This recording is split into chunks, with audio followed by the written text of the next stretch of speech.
नमस्कार सभी दर्शकों को। हमारे यहाँ पितृपक्ष का बहुत बड़ा महत्व बताया गया है शास्त्रों में। इस बार 2020 में 2 सितंबर से पितृपक्ष प्रारंभ हो रहा है।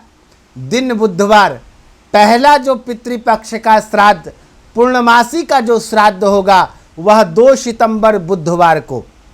और कहा गया है कि जिस परिवार के ऊपर पितरों की कृपा होती है वह परिवार फलता है, फूलता है, सजता है, संवरता है और उसके जीवन में आनंद ही आनंद की प्राप्ति होती है, वंशों की वृद्धि होती है। और जिस परिवार के ऊपर अगर पितृदेवता नारुष्ट हो जाते हैं, पितृदेवता की कृपा नहीं होती है, तो वह परिवार धीरे धीरे रुग्ण अवस्था में चला जाता है। धीरे धीरे परिवार वह टूटता चला जाता है और उसके जीवन में अशांति, बाधाएं, रोग, क्लेश बढ़ता ही चला जाता है। कहा गया है हमारे यहाँ, देवताभ्यः पितृभ्यश्च महायोगीभ्य एव च नमः स्वाहाय स्वधाय नित्यमेव नमो नमः। तो यह 16 दिन का पितृपक्ष श्राद्ध 2 सितंबर से लेकर के 17 सितंबर तक पूरा श्राद्ध पक्ष रहेगा। और पितृ हमारे हैं कौन? पिता धर्मा, पिता कर्मा, पिता ही परमम तपः, सर्व पितृमापन्ने प्रियंते पितृदेवता। यानी सबसे पहले हमारे ईश्वर, सबसे पहले हमारे देवता प्रत्यक्ष हमारे पितृदेवता हैं। जैसे कि एग्जाम्पल मैं बता दूं, एक कोई पेड़ है तो वह पेड़ किसके सहारे है? जड़ के सहारे। तो जड़ कौन है आपके? पितृ पितामह, पर पितामह, वृद्ध पर पितामह, यानी पीढ़ी दर पीढ़ी वो आपके जड़ हैं। अगर पेड़ के जड़ में चैतन्यता रहेगी तो सारा वृक्ष पालित और पोषित और हरा भरा रहेगा। अगर जिस पेड़ का जड़ सूख गया तो वह पेड़ एक दिन धराशायी हो जाएगा। सींचने की किसको जरूरत है? जो हमारे शास्त्रों में बताया गया है कि साल में जो एक पक्ष हमारे यहाँ पितृपक्ष है वह जड़ को सींचने के लिए, यानी पितृदेवताओं को जल प्रदान करने के लिए, उनकी आराधना करने के लिए, उनका चिंतन करने के लिए, उनका श्राद्ध करने के लिए, उनका तर्पण करने के लिए ये 15 दिन पितृपक्ष हमारे लिए आता है। और देखते होंगे अगर पेड़ को हरा भरा करना हो तो क्या टहनी के ऊपर जल डालेंगे? पत्ते के ऊपर डालेंगे? अगर टहनी और पत्ते के ऊपर डालते हैं तो कोई प्रभाव नहीं पड़ने वाला। आजकल लोग टहनी और पत्ते पर जल डाल रहे हैं, इसलिए जीवन में दुख, बाधाएं और अशांति आ रही है। जड़ को सींचना भूल गए, अपने पितरों को पूजना भूल गए, जहां से आपकी उत्पत्ति हुई है। आज भी है हमारे शास्त्रों में कि अगर जो पितृपक्ष में अपने पितरों के लिए तर्पण करते हैं, दान करते हैं, ब्राह्मण भोजन करवाते हैं, या पंचबली कौओं का, चींटियों के लिए, मछलियों के लिए, गाय के लिए, कुत्तों के लिए ही रोटी अगर निकाल देते हैं तो उससे हमारे पितृदेवता प्रसन्न हो जाते हैं।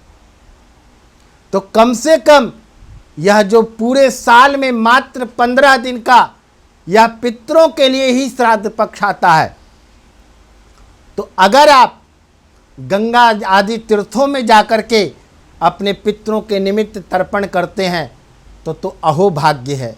साक्षात आपके पितृदेवता वैकुंठ लोक में उनका स्थान प्राप्त होगा, अक्षय स्वर्ग लोक की प्राप्ति होगी और उनका भगवान श्री नारायण के चरणों में स्थान की प्राप्ति होगी। और अगर आपके पितृदेवता वैकुंठ लोक में रहेंगे, प्रसन्न चित्त रहेंगे, तो आपका परिवार, आपका व्यापार, आपकी नौकरी आनंदमय और सुखमय रहेगी और आपके घर में सदैव वंशों की वृद्धि होगी। धन की वृद्धि होगी, आरोग्यता की प्राप्ति होगी और आपके परिवार में सुख शांति समृद्धि की प्राप्ति होगी अपने पितरों की कृपा से। शास्त्रों में कहा गया है 7 चीजों की वृद्धि होती है पितरों की कृपा से। गोत्रो नो वर्धनताम, दाता नो वर्धनताम, वेदा संतति रेवचा, अतिथिश्च लभेमहि। सब सर्वप्रथम गोत्रों की वृद्धि होती है, अतिथियों का आगमन होता है, वेद ज्ञान की शास्त्रों की प्राप्ति होती है, हमारे यहाँ याचक प्राप्त होते हैं और हमारे पास इतनी सामर्थ्य होती है पितरों की कृपा से कि हम उसकी याचनाओं को पूर्ण कर देते हैं। तो जिस घर में, जिस परिवार में पितरों की कृपा हो, अगर पितरों का इस पितृपक्ष में तर्पण करते हैं, श्राद्ध करते हैं, दान करते हैं, ब्राह्मण भोजन कराते हैं, तो आपका ऊपर पितृ देवता की अनंत कृपा प्राप्त होगी। और ध्यान रहे कि कम से कम आज ये चकाचौंध की दुनिया में हाथ जोड़ करके प्रार्थना है, इतना चकाचौंध की दुनिया में ना चला जाए कि अपने दादाजी का भी नाम ना पता हो। पर दादाजी को छोड़ दीजिए, आज मैं देख रहा हूँ हमारे पास बहुत सारे लोग आते हैं, आज 60% लोगों की हालत ये है कि उनको दादाजी का नाम की पता नहीं है।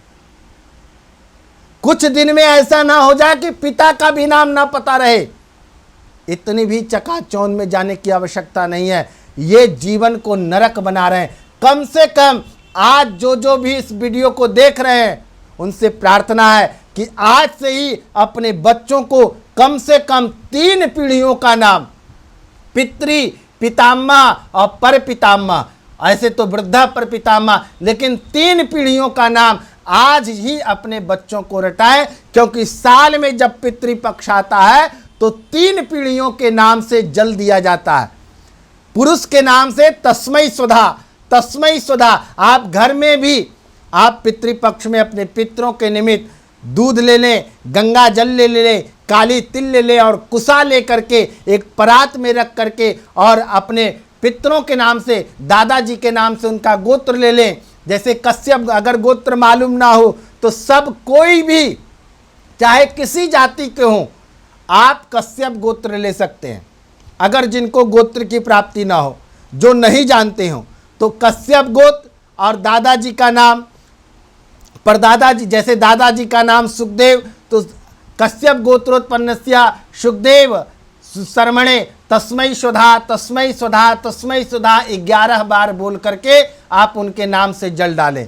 और स्त्री का हो तो उसमें तस्यै स्वधा 11 बार, तस्यै स्वधा, तस्यै स्वधा, तस्यै स्वधा। अपने 3 पीढ़ियों के नाम से, नाना नानी के नाम से, मामा के नाम से और भूल चूक में इष्ट मित्र आदि के भी नाम से आप तर्पण कर सकते हैं। आप अपने घर में अपने अकेले भी कर सकते हैं। अगर आप इतना करते हैं तो आपके ऊपर पितृ देवता की अनंत कृपा प्राप्त होगी। आपके परिवार में कभी दुख नहीं आएंगे, कभी बाधाएं नहीं आएगी, आपकी कुंडली में कभी काल सर्प दोष नहीं बनेगा, कभी सर्प का स्वप्न नहीं आएगा और आपका जीवन आने वाला पितृ देवता की कृपा से सुखमय हो जाएगा, आनंदमय हो जाएगा और प्रसन्न चित्त हो जाएगा। इसीलिए तो कहा गया है पिता धर्मा पिता कर्मः पिता ही परमं तपः सर्व पितृमापन्ने प्रियन्ते पितृदेवता। जय पितृदेव।